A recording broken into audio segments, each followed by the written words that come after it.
നിങ്ങൾക്ക് തോന്നുന്നുണ്ടോ ജീവിതത്തിൽ എല്ലാവരും പൂർണ്ണ സന്തുഷ്ടരാണെന്ന്? ഒരിക്കലുമില്ല. ഒരാളും പൂർണ്ണമായും സന്തുഷ്ടരല്ല ജീവിതത്തിൽ.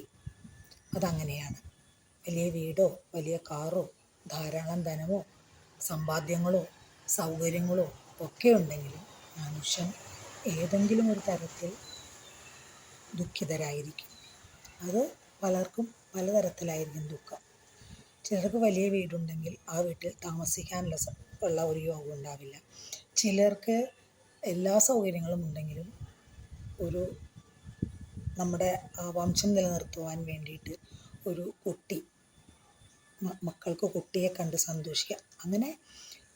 പിന്നെ ചില ആൾക്കാർക്ക് ഇതെല്ലാം ഉണ്ടെങ്കിലും പരസ്പരം ഭാര്യയും ഭർത്താവും കൂടി തമ്മിൽ യോജിപ്പുണ്ടാവില്ല, അല്ലെങ്കിൽ മക്കൾ ഒരു ദുഃഖമായിട്ട് എന്തെങ്കിലും പ്രശ്നങ്ങളുണ്ടാവാം. അങ്ങനെ ഈ ഭൂമിയിലുള്ള എല്ലാ മനുഷ്യരും ഒരു തരത്തിലല്ലെങ്കിൽ മറ്റൊരു തരത്തിൽ ദുഃഖം അനുഭവിക്കുന്നുണ്ട്.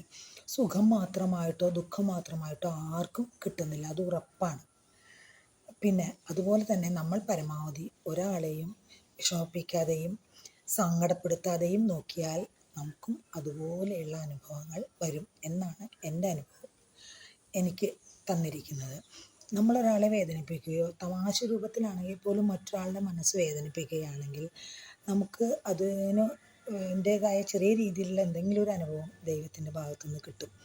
നമ്മൾ അതുപോലെ തന്നെ നമ്മൾ ആരെങ്കിലും എന്തെങ്കിലുമൊക്കെ ചെയ്ത് നമ്മൾ പറ്റിക്കുമ്പോൾ നമ്മുടെ വിചാരം, അവനെ ഞാൻ പറ്റിച്ചു എന്ന്. ഒരിക്കലുമില്ല. നമ്മൾക്ക് എല്ലാവർക്കും നമ്മുടെ ഉള്ളിലൊരു ഈശ്വരനുണ്ട്, നമുക്കൊരു മനസാക്ഷി എന്ന് പറഞ്ഞൊരു സംഭവമുണ്ട്. അത് ഇതെല്ലാം കണ്ട് നിൽക്കുന്നുണ്ട്. നമ്മൾ എന്ത് ചെയ്യുമ്പോഴും ആ മനസാക്ഷിയെ ഒന്ന് ബോധിപ്പിച്ചിട്ട് ചെയ്യണം.